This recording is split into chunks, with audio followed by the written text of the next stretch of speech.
let's have a look at what's going on in America, because more and more is going on even as I speak. And Molly Ball of the Wall Street Journal is on the line to tell us more. Hello to you, Molly. Welcome back. Hi, great to be here. Hi, Molly. There's so much I wanted to talk to you. We all wanted to talk to you about, but I'm going to start with some news breaking since we've been on air with this show, and that is about Donald Trump. His move to cancel, I don't know how much money we're talking about. I mean, hundreds of billions of dollars worth of federal loans and grants cut off, like turning off a tap by executive order. Then a judge stepped in, said, no, you can't do that. And now the story's taken another twist, Molly. That's right. They've rescinded it. So as quickly as it began, it is this attempt to freeze all federal spending, or a lot of it, not all of it, but an unclear amount of it has ended, and it's like a 2-line memo that has been issued, just taking it all back. So it's funny because there was a lot of effort over the past day to justify this action.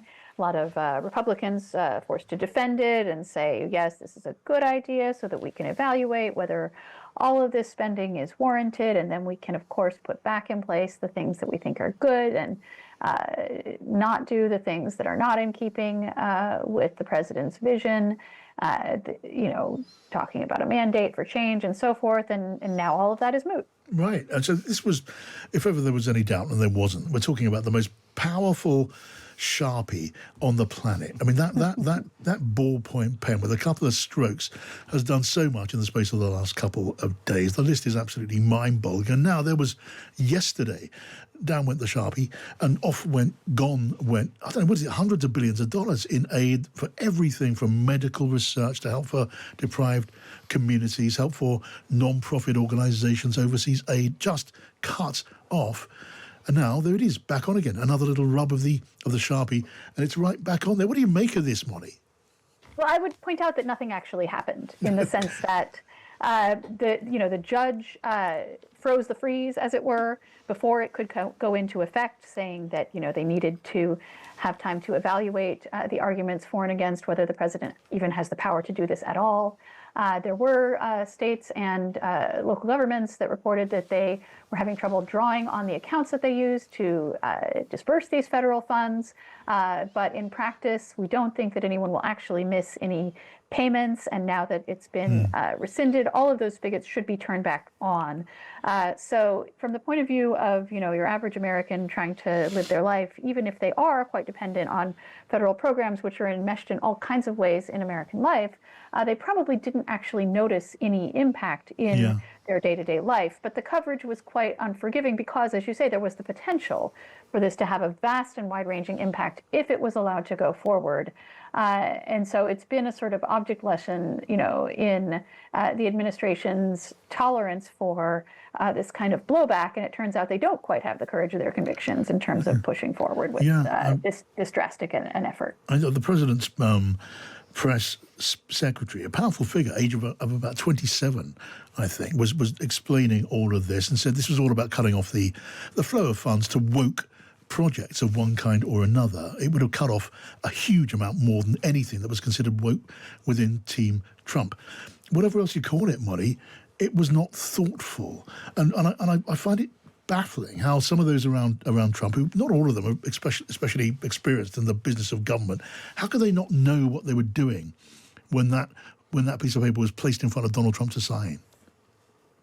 Well, I think there is a feeling in the upper reaches of this administration that unless you are willing to go in guns blazing, sort of shoot first, ask questions later, you're never going to get anything done. That what they learned from the first Trump administration was that if you try to go at things incrementally, deliberately, on a case-by-case basis, you will just end up being stymied by the so-called deep state, the federal bureaucracy, whether because they are liberals who wish you ill, or simply because they are bureaucrats who think like bureaucrats and want to do things more slowly, in a way that is just not going to take months or years for anything to actually change, that it is just too impossible to turn the battleship of state in any significant way if you are not willing to rip off the Band-Aid and do things in really dramatic fashion. Yes.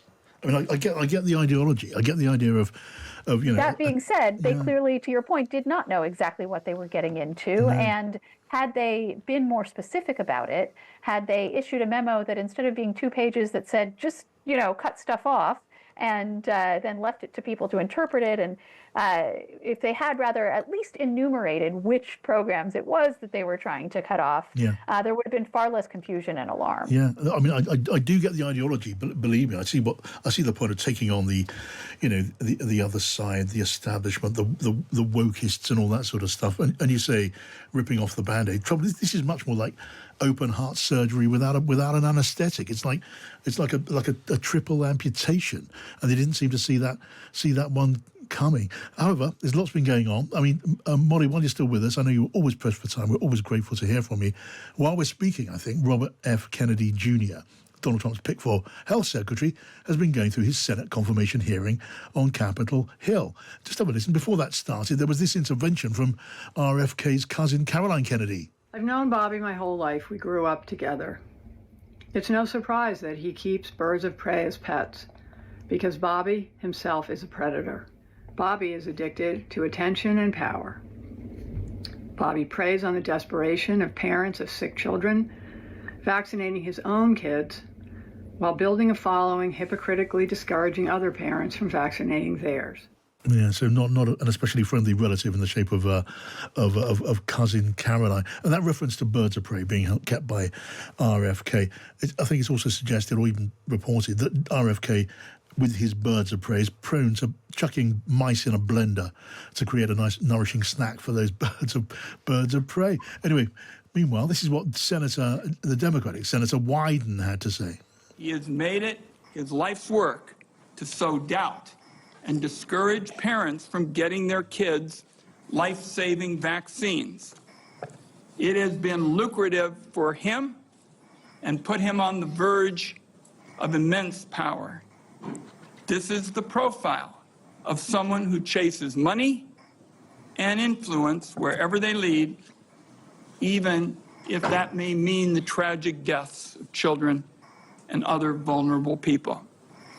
Now, Mr. Kennedy is fond of saying he's not making recommendations about whether parents should vaccinate their children. He's just asking questions and giving people choices.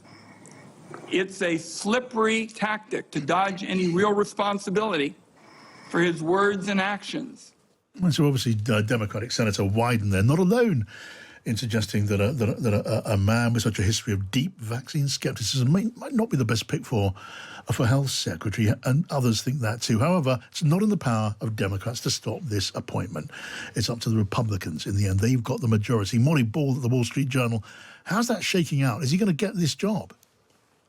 I don't think we know yet. And it has been a very interesting hearing on a lot of levels. I mean, as you say, the point of view of someone like Caroline Kennedy is not going to carry a lot of weight with the Republican majority. The entire Kennedy family are partisan Democrats who have weighed in to oppose his candidacy when he was running for president and to oppose the things that he's done on vaccines and otherwise.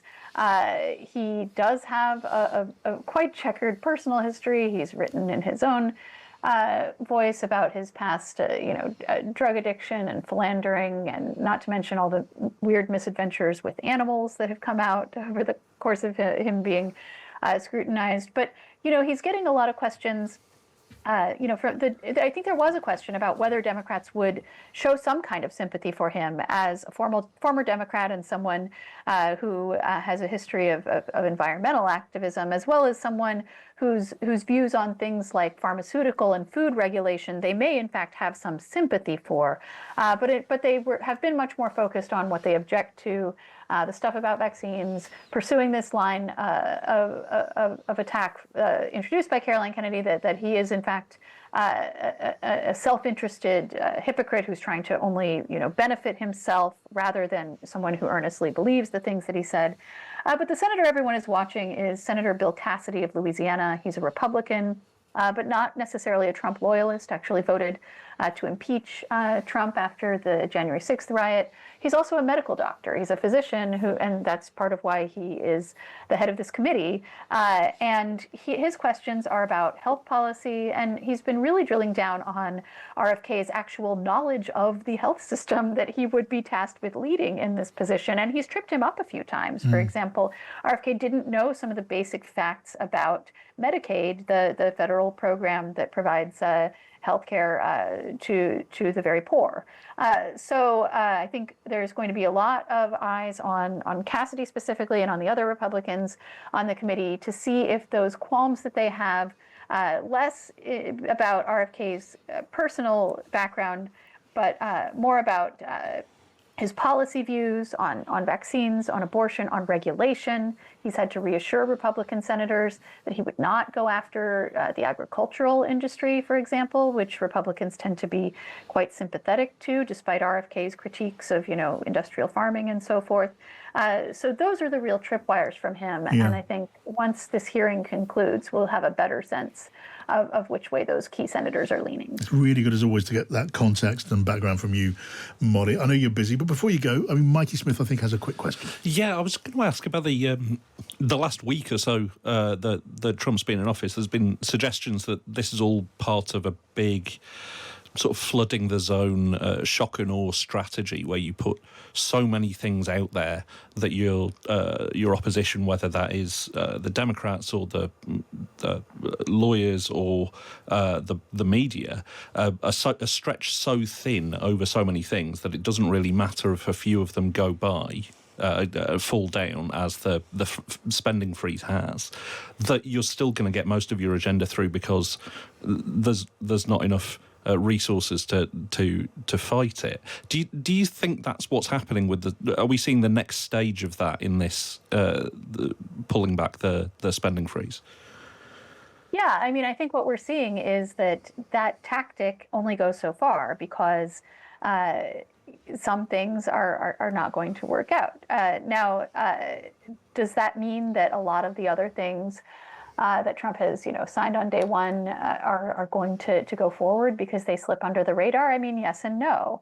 And the other thing that this administration is finding out, if they didn't know it already, is that when you impose this sort of shock and awe tactic, there's the possibility that you burn through your political capital very quickly, and you stir up, backlash and outrage in a way that has the potential to affect, the president's personal popularity, which he's quite sensitive to. So they're pulling back a little bit, which says to me they are not going to stand behind everything if it doesn't work out, and they are going to potentially be a little bit more careful picking and choosing their spots going forward.